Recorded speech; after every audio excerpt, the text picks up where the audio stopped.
मैं सबसे पहले सबर इंस्टीट्यूट, जो बंगाल का एक मशहूर थिंक टैंक है, उनके तमाम जिम्मेदारों का मैं दिल की गहराइयों से उनका खैर मुक़द्दम करता हूँ, वेलकम करता हूँ कि उन्होंने अपना कीमती वक्त निकाल कर आज यहाँ पर आए हैं। और जैसा कि आप जानते हैं कि बंगाल में करीब आज भी 27 लाख लोग जो जेन्युइन वोटर्स हैं, उनका नाम वोटर लिस्ट में नहीं है और वो ट्राइब्यूनल के फॉर्मेशन और क़याम के लिए ठहरे हैं ताकि उस ट्राइब्यूनल में जाकर उनके नामों का दोबारा SIR के फाइनल लिस्ट में उनका नाम आ सके। तो एक मुख्तसर सा तारुफ सबर इंस्टीट्यूट का ये है कि हम लोग यहाँ पर बैठकर ये देख रहे थे, और मैं जब बंगाल में इलेक्शन लड़ने के लिए गया भी तो वहाँ पर भी मैंने सबर इंस्टीट्यूट के जिम्मेदारों की मेहनत, उनका एक कमिटमेंट के बारे में सुना और जाना। बल्कि एक क्रेडिट इनको जाता है कि इन्होंने पूरे मुल्क में इस बात को बताया कि कैसे बंगाल में किस तरीके से वोटर लिस्ट से नामों का उनको हटाया जा रहा है या फिर उस पर सही काम नहीं हो रहा है। तो दुनिया के सामने आप लोगों की मेहनत थी कि सबको मालूम हुआ कि कैसे किस तरीके से वहाँ पर मुश्किलात का सामना वोटर्स को करना पड़ा। तो हम लोग आपके ज़िम्मेदारों से रब्ता किए, कांटेक्ट किए और हम उनसे गुजारिश किए कि आप भी यहाँ पर आइए और आपका जो एक्सपीरियंस रहा वो हमसे शेयर करिए, ताकि हमारी कोशिश ये है कि जब SIR की फाइनल लिस्ट तेलंगाना में अक्टूबर में आएंगी, उसमें कोई भी जेन्युइन वोटर का नाम मिस ना हो। और जैसा कि आप जानते हैं कि 24 जुलाई को SIR का जो door to door maps form देना है और वापस लेना है वो ख़त्म हो जाएगा, और फिर 1 जुलाई को ड्राफ्ट लिस्ट आएंगे। ड्राफ्ट लिस्ट के बाद जिन नोटिसेस आएंगे और इलेक्टर्स को एनोमलीज के बारे में, उस वक्त आप तमाम वकलाओं का एक बहुत बड़ा रोल रहने वाला है।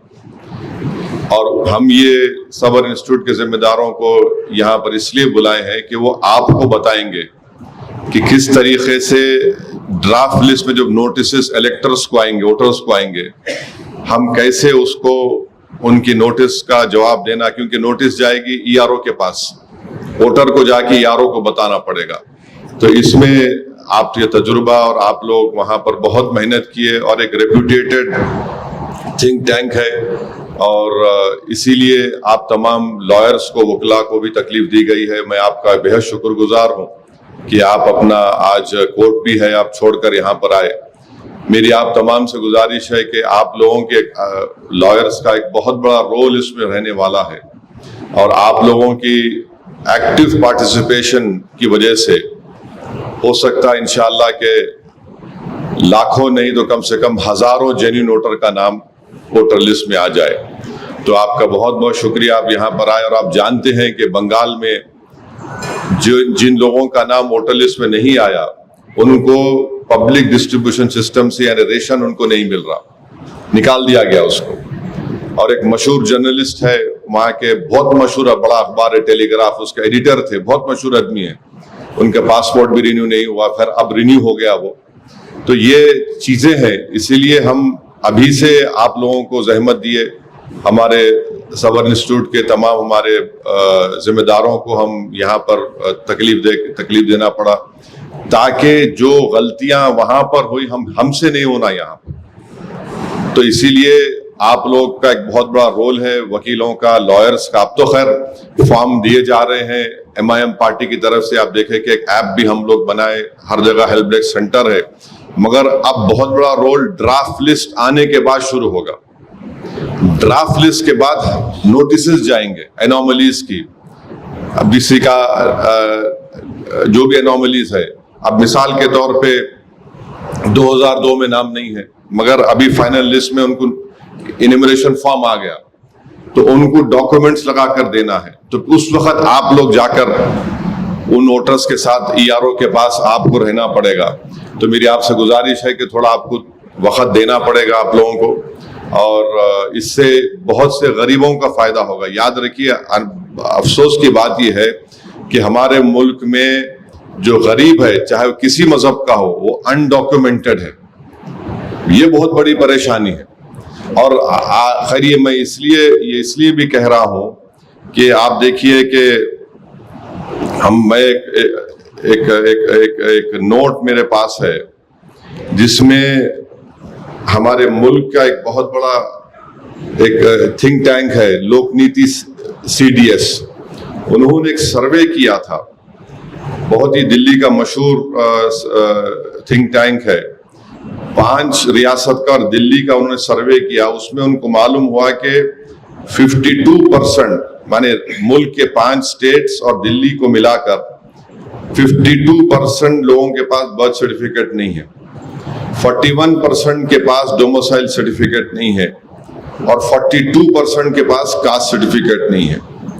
तो अब आप बताइए कि दिल्ली का एक रेप्यूटेड थिंक टैंक 5 स्टेट्स और दिल्ली का सर्वे करके बोल रहा है कि 52% के पास बर्थ सर्टिफिकेट नहीं है, 42% के पास डोमिसाइल सर्टिफिकेट नहीं है और 42% के पास कास्ट सर्टिफिकेट नहीं है।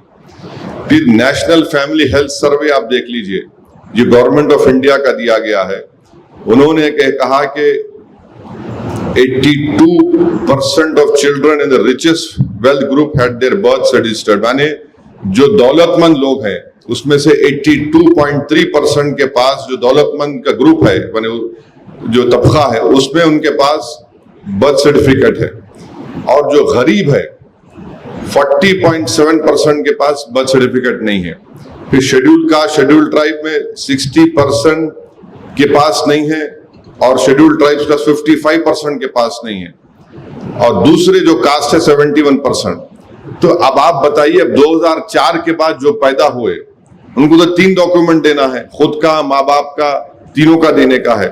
तो इसीलिए ये जो SIR हो रहा है, ये बड़ा डॉक्यूमेंटेशन के लिए एक बहुत बड़ा मसला बनने वाला है।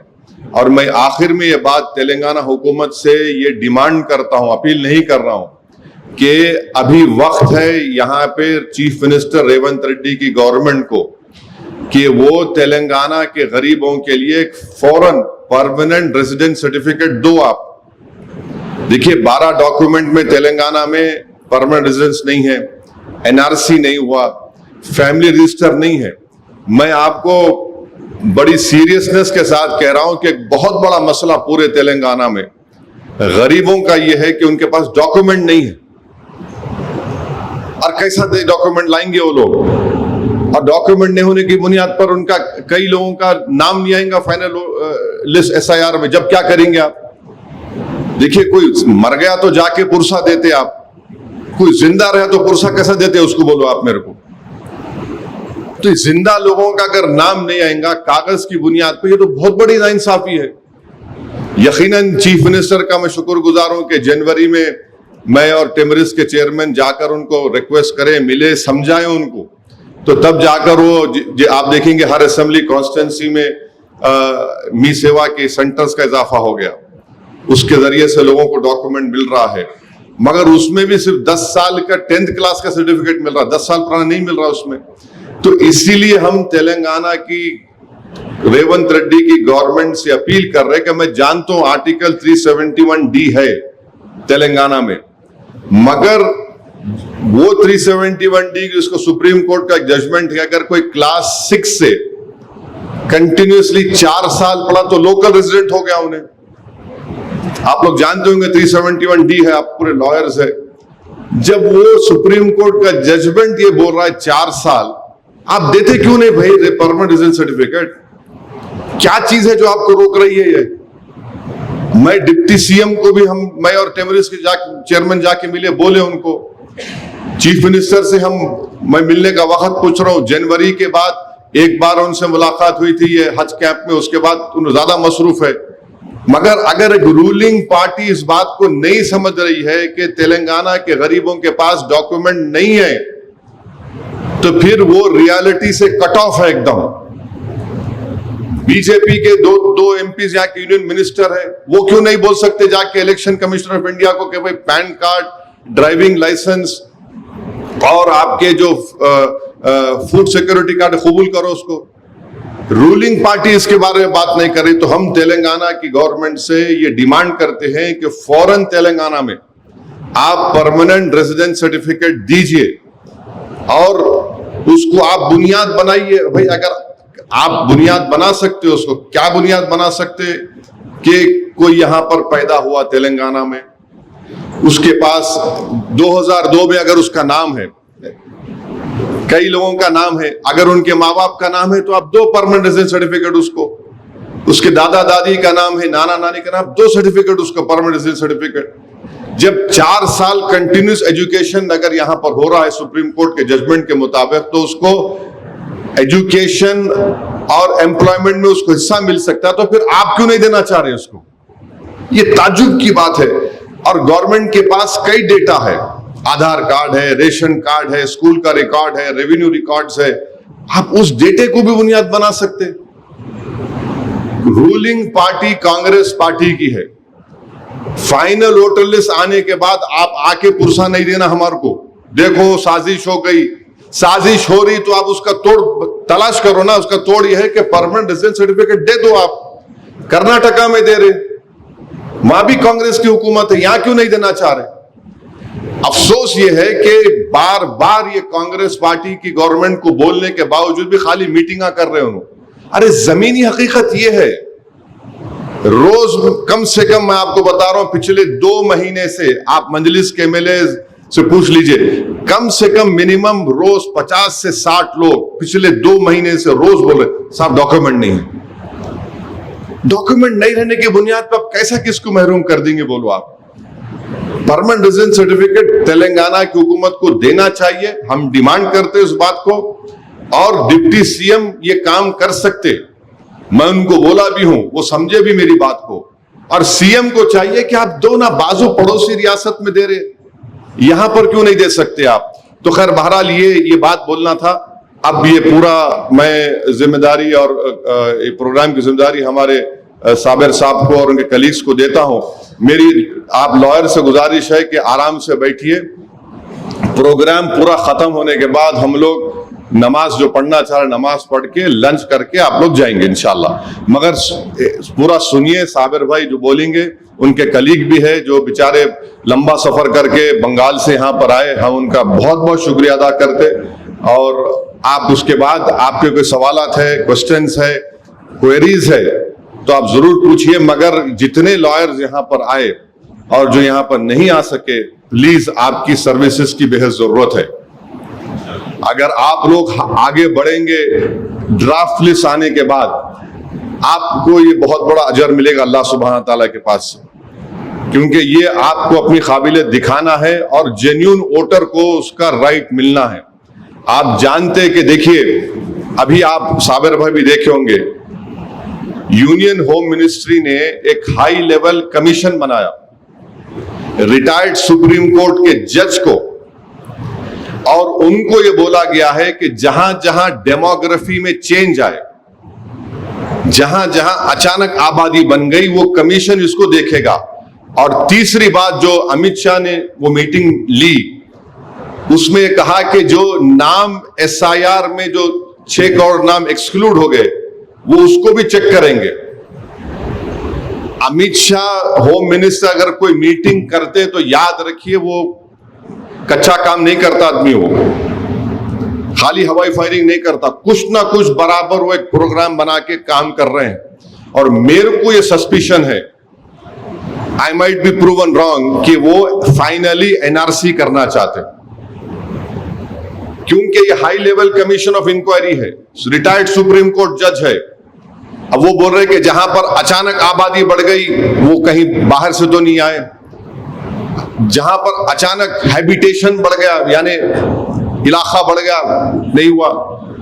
रिटायर्ड सुप्रीम कोर्ट जज को बिठाकर वजीर दाखिला मीटिंग ले रहे हैं। तो इसीलिए मैं कह रहा हूं सबसे, ये एसआईआर एक आसान काम नहीं है, और ये खुल के बोल रहा हूं, ये इंक्लूसिव एक्सरसाइज नहीं है, ये एक्सक्लूजन के लिए बनाया गया है। मगर हम क्या करेंगे? हमको करना है। सुप्रीम कोर्ट, आप जानते हैं सुप्रीम कोर्ट का जजमेंट लॉ बन जाता है। तो इसलिए हम तमाम को मिलकर ये काम करना बेहद जरूरी है। मैं फिर से तेलंगाना गवर्नमेंट से बोल रहा हूं कि आप इशू करो परमानेंट रेजिडेंट सर्टिफिकेट, पैरामीटर्स बनाओ। आप याद रखिए, अगर बाद में फाइनल लिस्ट आने के बाद आप आके हमको अरे गलत हो गया, साजिश हो गई, ये सब बातें मत करो। अब भी ये टाइम रिएक्ट करने का है, कंस्ट्रक्टिव काम करने का है। तो हम उम्मीद करते हैं कि हमारे यहां पर इस बात का डिमांड हम इसलिए कर रहे हैं ताकि गवर्नमेंट को मालूम हो सके और ये गवर्नमेंट समझो इस बात को। ममता बनर्जी अपना इलेक्शन हार गई, स्टालिन अपना इलेक्शन हार गए, ममता बनर्जी तो अपना बूथ में इलेक्शन हार गई जहां घर था उसका। ये लोग समझ रहे नहीं, ये लोग मजलिस को बदनाम क्यों करते? अरे एक्साइटमेंट में आ जाते। अरे भाई एक्साइटमेंट नहीं है, दूध का जला छाछ को भी फूक फूक के पीता ना। पूरे बिहार में मैं देख के आ रहा हूं, तो इसीलिए ये लोग समझ रहे नहीं बेचारे। खाली एक meeting, review meeting, review meeting. अरे रिव्यू मीटिंग क्या होता जी? तुम एक डिसीजन लो, लेके बोलो तेलंगाना के गरीबों के लिए हम परमानेंट रेजिडेंट सर्टिफिकेट दे रहे, आप दे जारी करो। देखो एक मिनिमम से मिनिमम जो मर गए लोग उनका नाम कटना चाहिए, डबल एंट्री है कटना चाहिए, बिल्कुल कटना चाहिए, जो नहीं है उनका कटना चाहिए। मगर जो जेन्युइन वोटर है उसको कैसा डिनाई कर रहे हैं आप? और खास तौर से ये हाई लेवल ऑफ इंक्वायरी जो हमारे होम मिनिस्टर साहब बनाए, स्पेशली फिर सुप्रीम कोर्ट ने बोल दिया इसे को कि you forward those names whose names have been excluded from SR to the competent authority। competent authority का सुप्रीम कोर्ट है, होम अफेयर्स है। ये हाई लेवल ऑफ कमीशन बना दिए। तो ये सब चीजें हैं। हम उम्मीद करते हैं कि रेवंत रेड्डी साहब ठीक है, आप टाइम नहीं दे रहे मिलने का, मत दीजिए, मेरे को इतराज नहीं है। मगर पब्लिक के लिए मैं इस अपील कर रहा हूं, डिमांड कर रहा हूं, अगर ये कांग्रेस गवर्नमेंट रिएक्ट नहीं करेंगी तो जो गरीबों का नाम कटेगा उसके बाद रोना नहीं उन्होंने आके यहां पे, और उन्होंने समझ रहे नहीं। और टीआरएस वाले तो खैर बेचारे, उन्होंने भी एक अजीब है। अरे तुम मेन अपोजिशन है बाबू, तुम 10 साल हुकूमत करे, लेटर लिखो इलेक्शन कमीशन को कि भाई ये 3 डॉक्यूमेंट नहीं है हमारे पास। इलेक्शन कमीशन क्या बोल रहा है कि वो 12 डॉक्यूमेंट एग्जॉस्टिव नहीं है, मगर एग्जॉस्टिव ही है वो। In letter and spirit it is exhaustive only. तो ये चीजें थी। मैं साबर भाई बहुत बहुत शुक्रिया।